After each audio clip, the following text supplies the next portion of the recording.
Hey everybody, it's me Jill and welcome to Jill Informed. This is the recap of The Real Housewives of Beverly Hills, Season 12, Episode 2, Repeat Offender. Okay, well, we are opening with the taglines, guys. We've got the Season 12 taglines, and fun fact, we even have the tagline of the new housewife, and we haven't even met her yet. Let's get into it. All right, we start with Garcelle. I don't need the spotlight. I shine just fine. You guys know how much I hate the taglines, but that one does not bother me. I think that's probably one of the better ones that we've had. Okay, we move on to Rina. For a contrast, this one I do hate. Hi, I'm Karma, and yes, I am a bitch. Well, no argument there. Dorit. You can take all my things, and you won't have taken a thing that matters. That's not bad, actually. It's not true, but it's a good thought. Next is the new housewife, Diana Jenkins. The only thing better than having it all is having even more. Okay, that's funny. Are we going to like this new one? Maybe. I always reserve judgment, good or bad, until I've met her. But that was kind of funny. I don't know how much input the housewives have in their taglines, but, I might like her. Sutton, if you want a seat at my table, you best mind your manners. Yeah, we'll get into that later. Crystal, they say talk is cheap, but in Beverly Hills, it can cost you. I don't hate that one either. These are not horrible, actually. Erica, I have nothing to hide and nothing to lose. And that makes me dangerous. I may have spoken too soon. Does it make you dangerous? I don't know. And finally, Kyle, if you're the real deal, you don't have to pretend. Yeah, at least she didn't mention Beverly Hills. Normally, everything is in Beverly Hills, this happens or that happens, and we're like, yeah, we get it. You're Beverly Hills woman. This time, Crystal got to do the Beverly Hills one. Okay, so this episode opens at Dorit and PK's house. It's 2 days after the break-in. We see the boarded up patio door. We see the security cameras. Then we see Winnie, Dorit's dog, this adorable, apricot poodle. Hey, Winnie, nice job on protecting the family a couple nights ago. Where were you? Probably in bed with the kids. About as much help as Olive would be. No, Olive, let me just say this. She likes to act tough, though. She will bark her full head off. And then if you come at her, though, then it's like, oh, sorry, sir, I didn't mean it. I was just kidding with all that barking. Okay, we also see Todd, the security guard, who's letting in a flower delivery person. And with all these close-ups, we finally end on a close-up of PK and Dorit. Kind of scares me, if I'm being honest. First of all, PK's eyes follow you. I'm going to put the picture right here. Try it, you guys. Move from side to side. PK is staring at you the whole time, no matter where you go. And Dorit's got that same little smile that Alison Dubois had when she said, I know when you'll die. And I love that about me.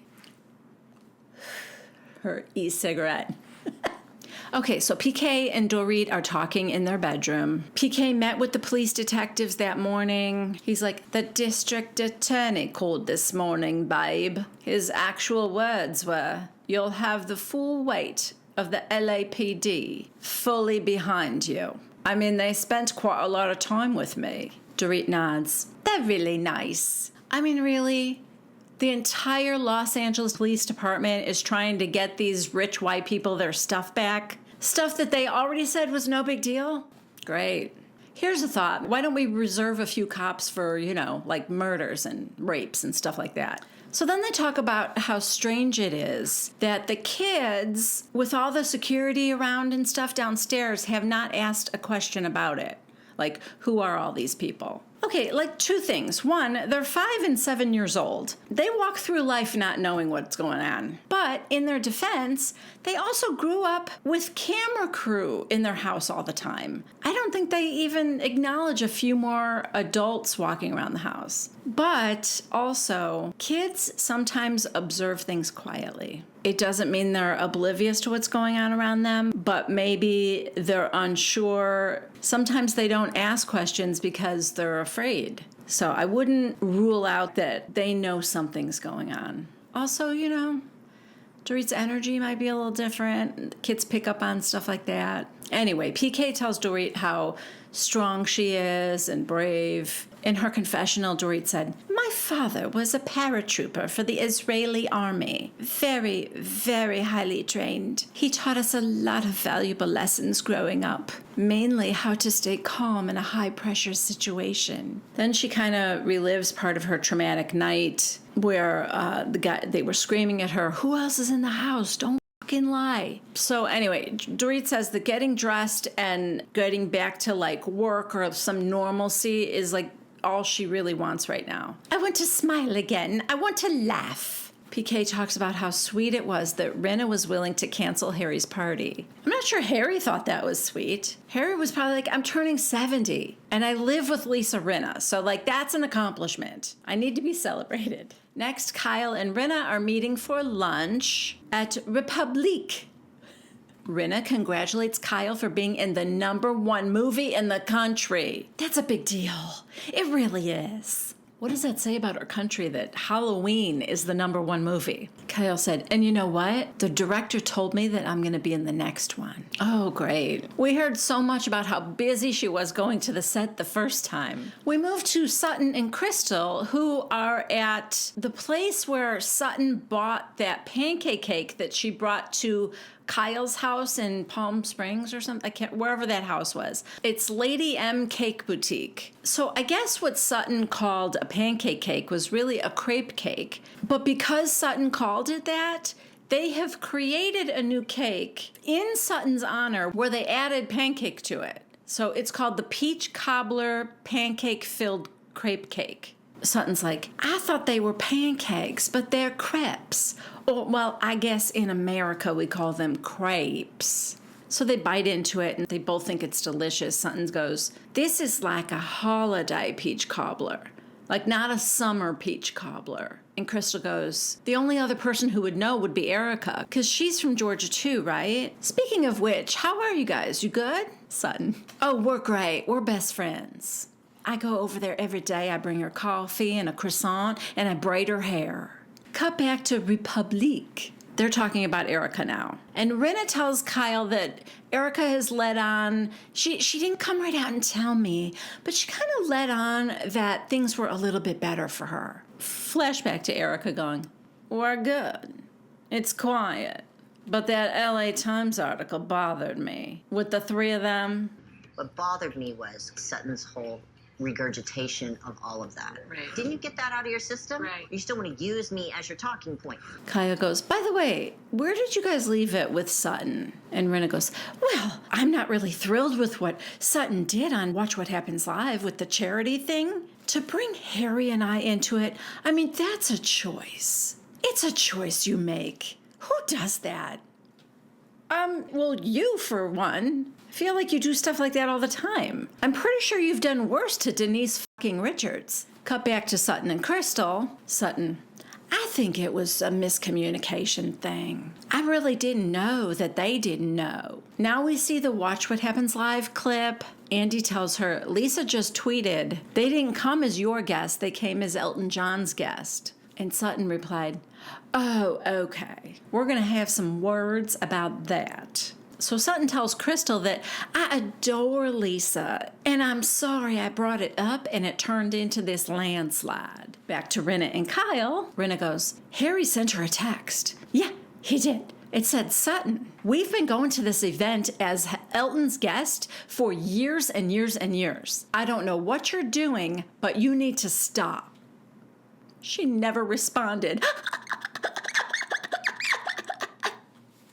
Next, we are in Lisa's closet with Harry and her makeup person and her hair person. It's the day of Harry's party, and Lisa is describing her friend that's coming tonight to Harry. Her name is Diana Jenkins. She was married to a banker in London who PK knows. Harry, is she British? No, she's Bosnian. Lisa said she met her through Lindy and all the Malibu ladies. I don't know who Lindy is. Harry, how old is she? Is it just me, or is that like a weird question?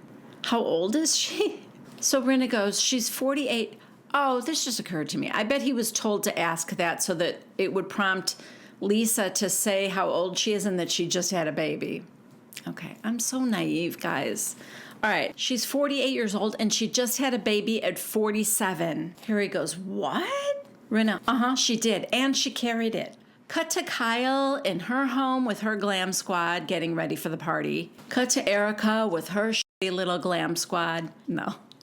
But seriously, you can afford glam still, girl? Mikey, are you getting paid? Does she owe you back pay? Side note, remember last year when Erica said that her electric bill was so high that she stopped turning the heater on in her pool? Well, it looks like she stopped maintaining it altogether because that thing is turning into a swamp. She should just throw some koi in there now. Call it a pond. Maybe she really is poor. Why are you dressed like that? You look poor. Maybe she really is poor. It was the pool guy or Mikey. She's making hard choices, people. Cut her some slack. Okay, so Harry and Lisa arrive first, and Rina is carrying a present, which I don't know. That struck me. You guys know how I am, but you could have given that to him at home, right? Why did you bother carrying it with you? She probably just wanted to get the present table started, right? Make people who didn't bring a present feel bad. So they start putting place cards down at the table for a seating arrangement. And when they get to the end, Harry goes, oh, then Sutton will be here on kind of just off on the end. Rina, that's what I want to do. Of course you do.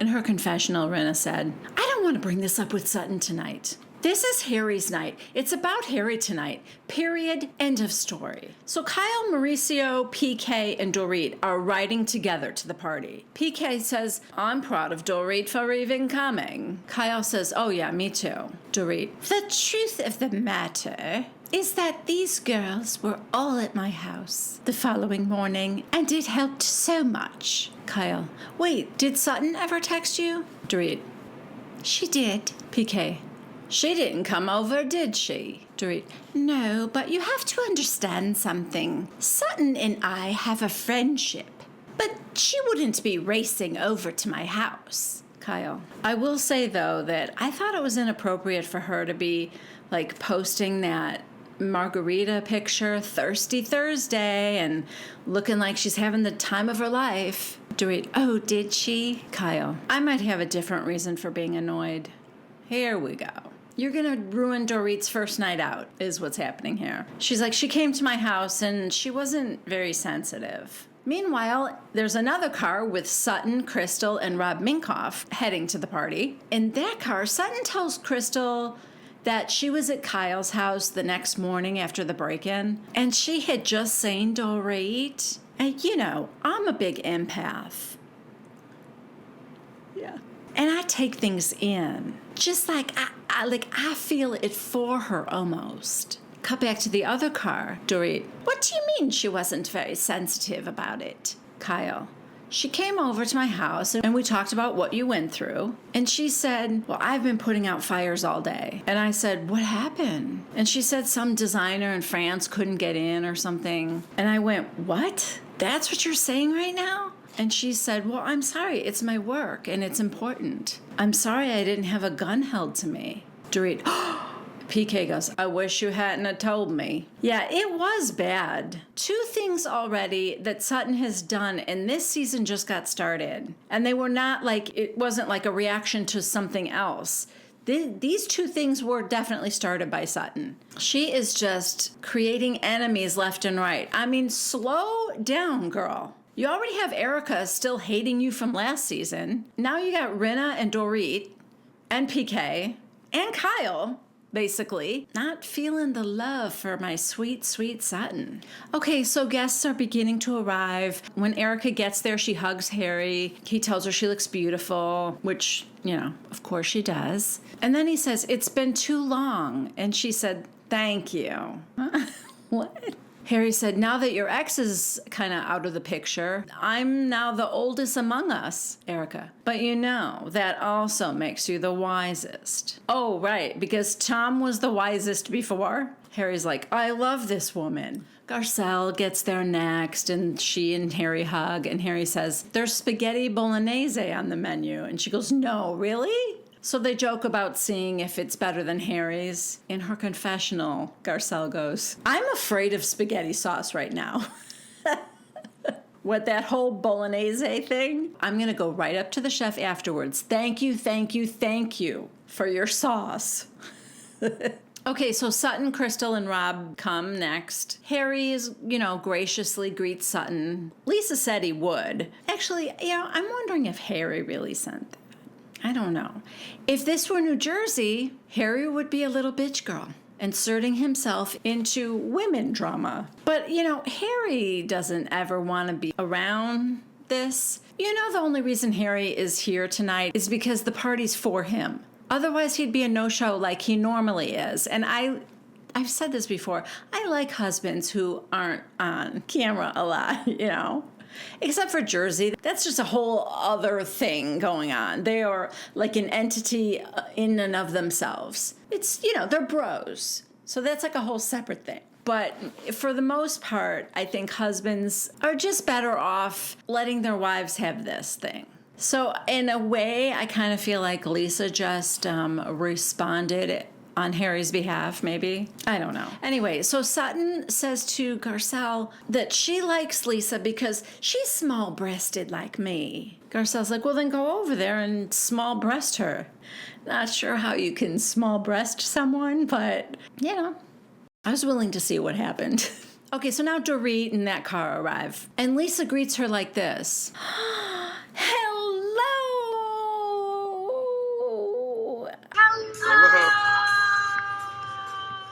It sounds like she's falling down a well, slowly, like a well filled with quicksand. So everyone's chatting in small groups. They have drinks, but they're still standing up. They're not at the table yet. Crystal tells Garcelle that her friend Diana is coming. She said, I've known her for a few years, but she's known Lisa for a long time. Garcelle goes, I haven't met her yet. What do I need to know? And Crystal said, Diana is a firecracker. So Diana walks in now with her fiancé, Asher, who's either 15 years younger than her or he's 15 years old. It's not clear. Either is believable. What I'm trying to figure out right now is whether he's carrying an unusually large bottle of wine or he's a very tiny boy. Again, either could be true. So the wine was for Harry. In Rina's confessional, she said, there's no one quite like Diana Jenkins. You can't really put your finger on Diana's accent. Oh, so like Dorit. It's part of her mystique. In Crystal's confessional, she said Diana has a reputation. She's always been the it girl in Europe. And we see pictures of her with Neil Patrick Harris and his husband, and Elton John and David, his husband. Now she's on a yacht somewhere. Here she's standing by a private helicopter. Here's her on a PJ. Crystal, she has a big, wealthy life. And it looks like it. Okay, I have never said this before, especially with a new person, because it takes me a while to warm up to them.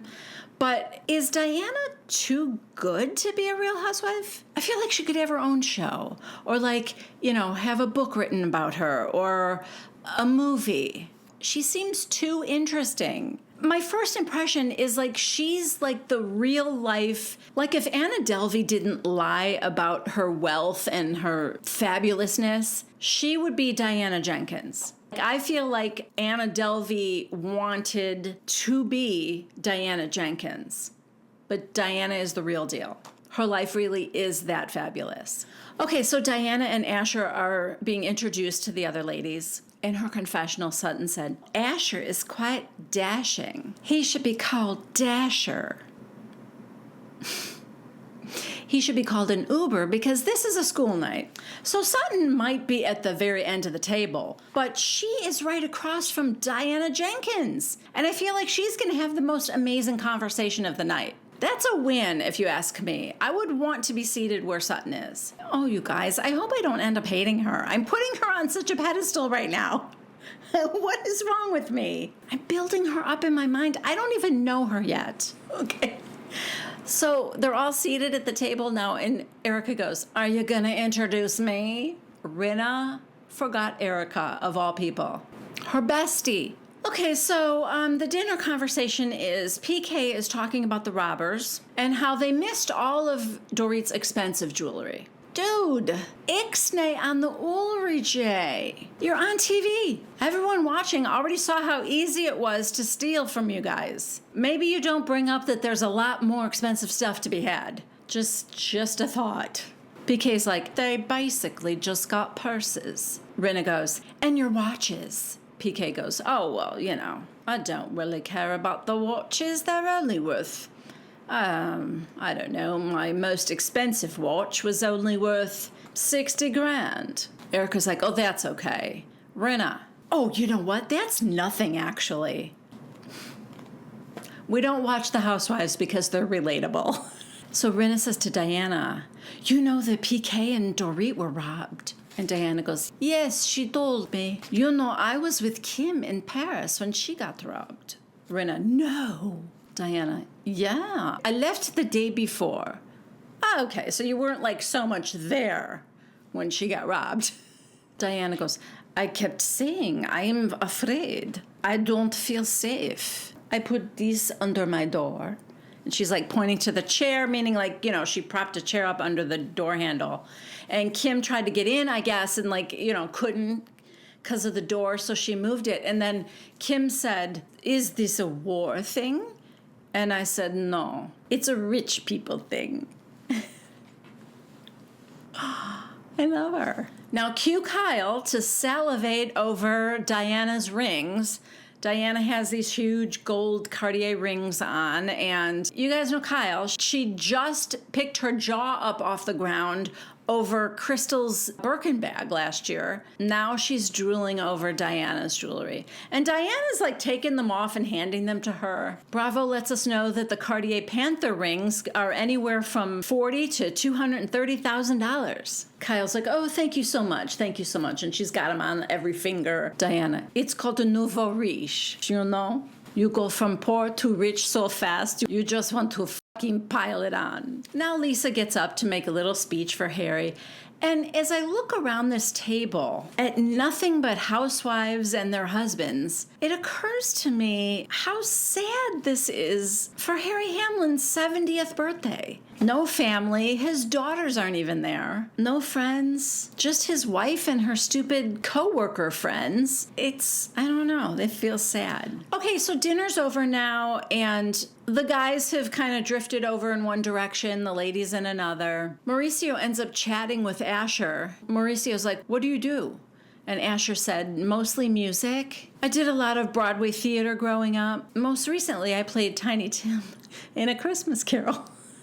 I kid. He's actually kind of cute. He's got a little bit of like Luann's pirate vibe, you know? He's got longer hair. He's fine. He's cute. At the table where all the ladies are sitting, of course, they're talking about Dorit and the break-in, and she's like, you know, she's grateful to be here. And they're like, yes, you're here. Thank God for that. And then Sutton makes a very awkward transition to saying, speaking of being grateful for being here, I, too, am very grateful to be here. You know, Lisa and I had a little thing. Don't know if y'all heard about it, but I may have overspoken. Diana, I love her accent.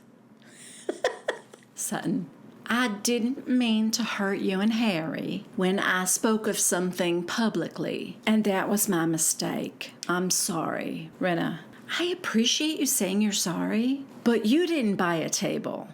Let's be clear about that. Whoa, all right. Can we, rewind to when Lisa said, I'm not going to get into anything with Sutton. Tonight is about Harry. So I know she didn't bring it up, but Sutton did. But Sutton did only as a way to say she was sorry. And all Lisa had to do was say, thank you. And they could have moved on to another subject and not ruined Harry's birthday party. Even though, as I pointed out earlier, it's a very sad birthday party for Harry. Harry doesn't hang out with these guys. Anyway, Lisa says what she said, and Sutton looks shocked. She goes, "What?" This is Erica. Erica looks like she's ready to pull out the popcorn. You know, girl, you look awfully smug for someone who's got problems of her own. So Rina says that Sutton canceled the table at the last minute, and you left them high and dry. Lisa says that she gave up her 2 tickets when Sutton invited her to come to her table. So when she heard that Sutton canceled the table at the last minute, she and Harry didn't have any tickets anymore, and there were none left, and so they were really scrambling. Sutton, of course, denies this, and Rina said, "Well, that's what they told me. Harry's publicist told me." Sutton goes, "They're lying to you." Now Rina is explaining her version to Diana. Lisa claims she had to do a half-hour interview with IMDb in exchange for them giving them 2 tickets to their table. And I'm thinking, well, but hold on. Sutton was there, and you did sit at Sutton's table. Like, nobody's disputing that. So you didn't sit with the IMDb people. How do you explain that? Garcelle said, "I thought you had a receipt for the table," to Sutton. Rina, "Did you bring them?" Sutton opens her purse. "Lisa, come on. First of all, I don't cancel a table."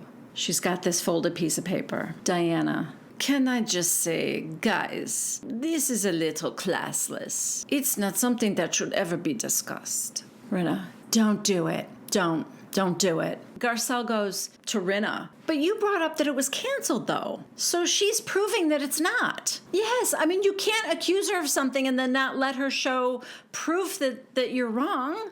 That was crazy.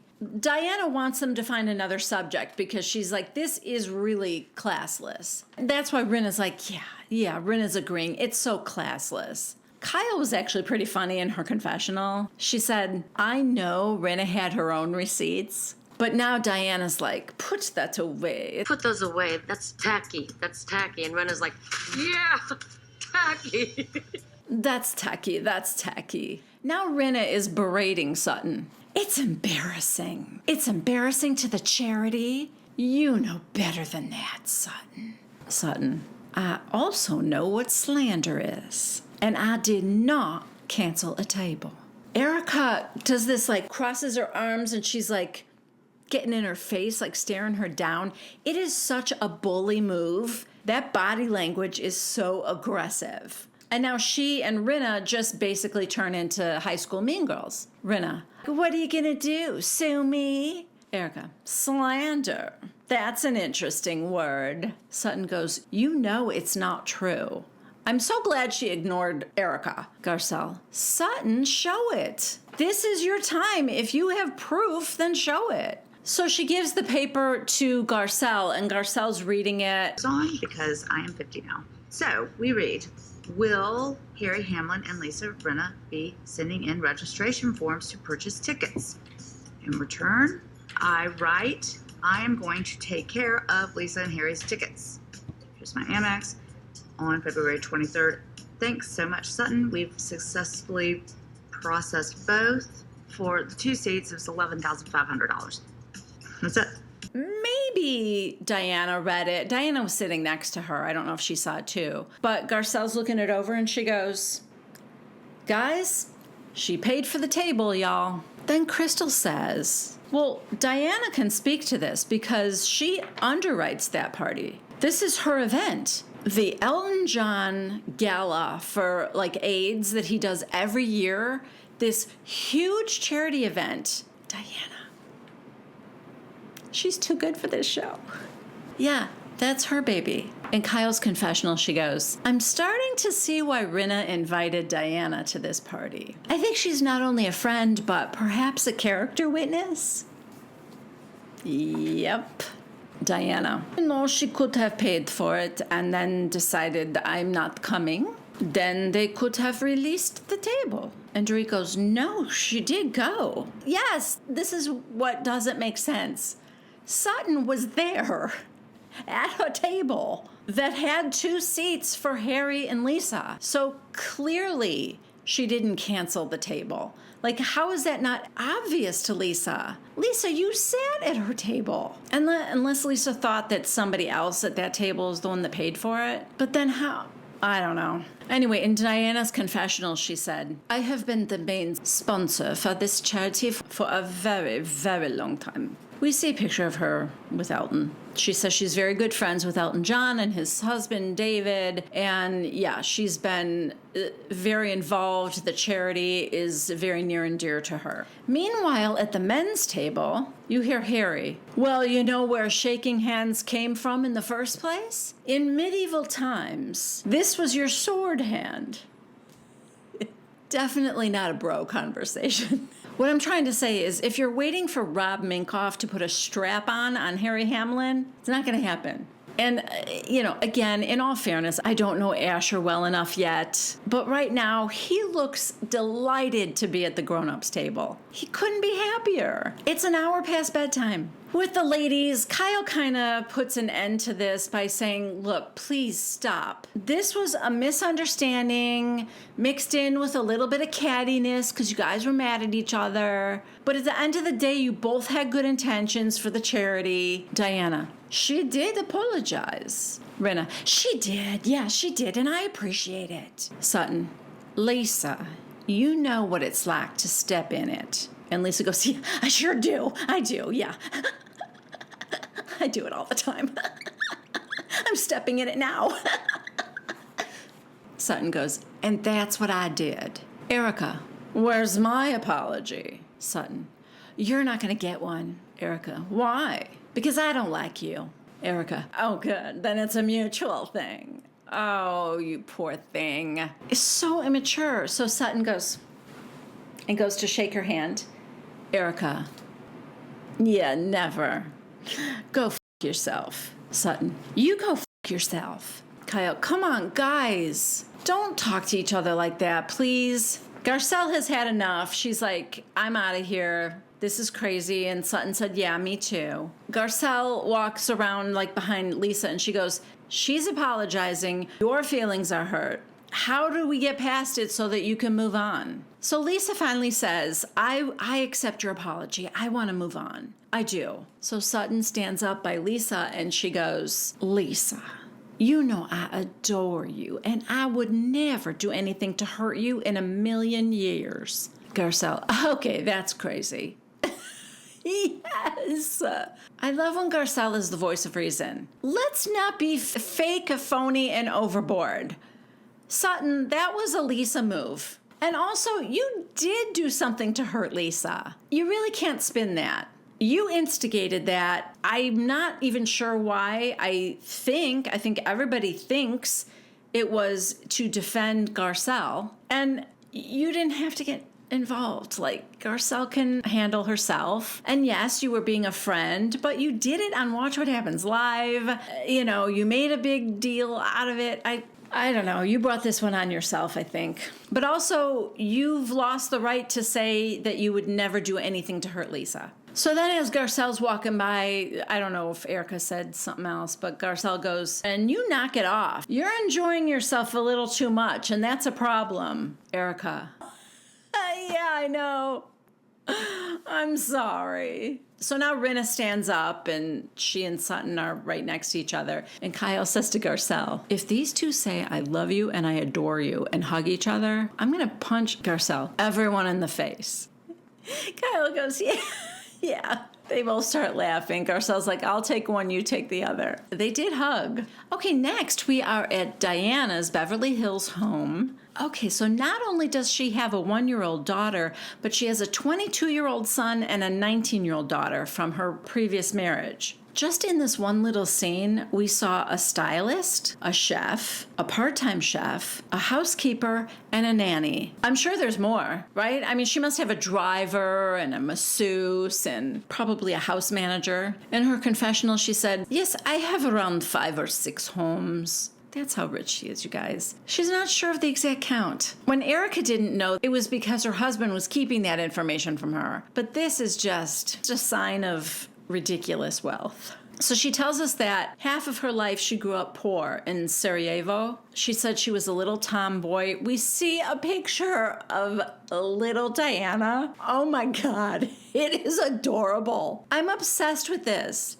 She's got short hair, like a little sweater and pants, and these little glasses, these little sunglasses. She looks like a little boy. It's so cute. She said she fought with boys. She beat up a gang leader because he was picking on her brother. So she was 19 years old when the war broke out. And she said her father was determined to get her out of the country. So she left her family behind. I don't know why the father just wanted her to go. Maybe he couldn't get everybody else out, or maybe he felt like he needed to stay and help. I'm not sure. But she gets out all by herself, 19 years old. She gets to London. She has no money, no passport, nothing. So she said she would just like wash dishes in a restaurant or clean toilets or any kind of job that she could do. Side note, I am so amused by all the cleaning toys that they have for the 1-year-old. It's like a little ironing board, a little mop, a little vacuum cleaner. Diana's like, you want to iron a little bit? You know that'll be the last iron this kid ever touches in her life. You have a staff of 20 in your house, yet the 1-year-old has to iron. Oh God, even Asher. He's holding her up and he's like, look, you want to sweep here? And they're trying to hand her a broom. What are they doing to her? Why are they training their 1-year-old to be a domestic? All right, so Diana tells us that she had probably about 10 years where her life was like she was just surviving. And then she met her husband. He was like the top investment banker in London. And I went from extreme poverty to extreme wealth overnight. So the producer must ask her why she got divorced. And she goes, why did I get divorced? Why does anybody get divorced? I was not happy. She said she wanted to like be on her own, basically. But she had 2 kids now, right? The 22-year-old and the 19-year-old. She got $250 million in the divorce settlement. And then she said like 5 minutes later, she met Asher at a Victoria's Secret party. And I guess that was just supposed to be a little fun fling, just a little boy toy thing. But they just kept hanging out and they just kept having fun and they stayed together and now we are engaged. Okay, so now we are at Sutton's store, and Kyle comes in, and I guess Sutton is planning an event party for the store because Kyle was asking her about that, and Sutton said that she just found out that her French designer was cleared with immigration and is able to come here. So last year, do you guys remember she had her party that was an American in Paris? Now she's going to do a little play on that for this French designer, which is a Parisian in LA. That's going to be the theme of her party.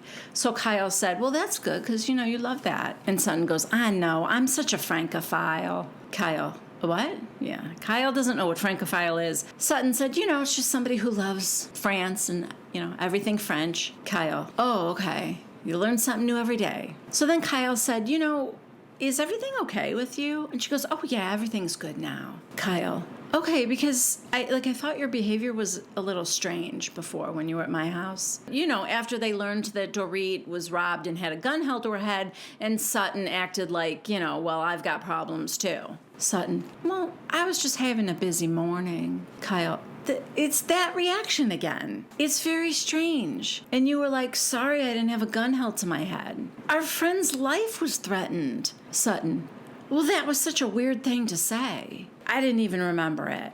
Does Sutton think what Kyle said was weird, or that what she said was weird and she doesn't remember it? I think it's that she thinks it was weird the way Kyle was behaving.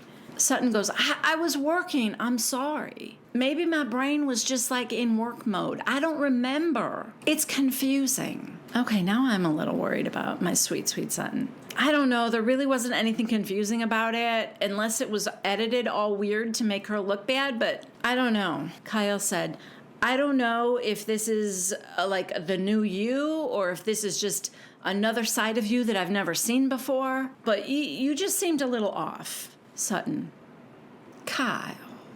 Kyle goes, yeah, I'm sorry. It seemed like you didn't give a shit. Kyle, Kyle, that's not true, and you know it. Stop it. So Sutton says she doesn't do well with guns or burglaries.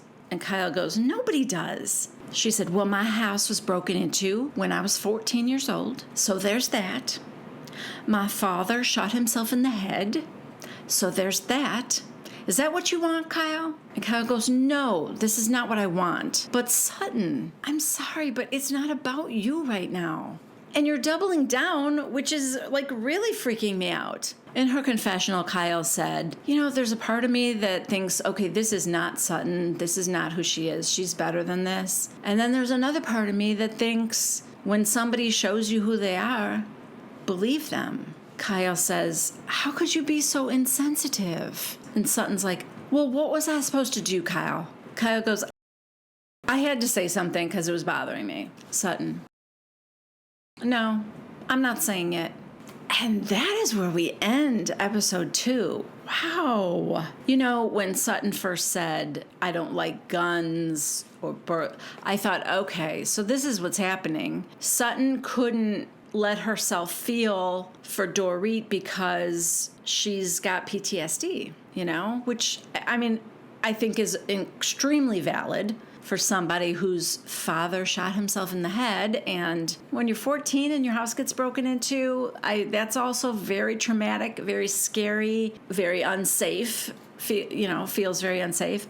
So I was thinking, okay, so this is kind of what prompted her odd behavior. The problem I'm having, though, with my sweet, sweet Sutton is that her delivery is so off-putting that it's nearly impossible to have empathy for her. I think that's why Kyle was able to say it's not about you right now, because at first I was like, oh, that's a little harsh. True, it's not. This is about Dorit, but also if somebody else has been through that, I think you can cut them a little slack for having this stir up some stuff, right? But it's that she's like, I don't see it, or I think I behaved properly. That's what's wrong, Sutton. I think you would have the support of every one of these women if you would have said to Kyle, when you went to her house, if you would have said, please forgive me, but I can't really even talk about what happened to Dorit with you because it's stirring so much up in me. And perhaps it was, because remember what she said in the car to Crystal? She said, I'm like an empath. I feel what she's feeling. And so maybe she really was, but instead of coming across as somebody that you can empathize with and say, oh, I get it. We don't have to talk about it. Like Kyle said, she came across as not giving a shit. And unfortunately, I think that's going to be a real problem for her this season. I don't think it ends there. Wait till she has the first conversation one-on-one with Dorit. It's going to be hard. She's either going to have to change her tune and start saying she's sorry, but this is her coping mechanism. This is how she protects herself. She gets, puts a wall up or something. Unless she can get to a place where she can get them to understand her behavior, it's not going to go well for Sutton. So anyway, as always, thank you guys so very much for being here with me. If you liked this recap, please give me a thumbs up. And if you are not already subscribed to my channel, please do so. If you would like a notification every time I have a new video, then please click on the bell icon. And I will see you for the next recap of The Real Housewives of Beverly Hills. Bye.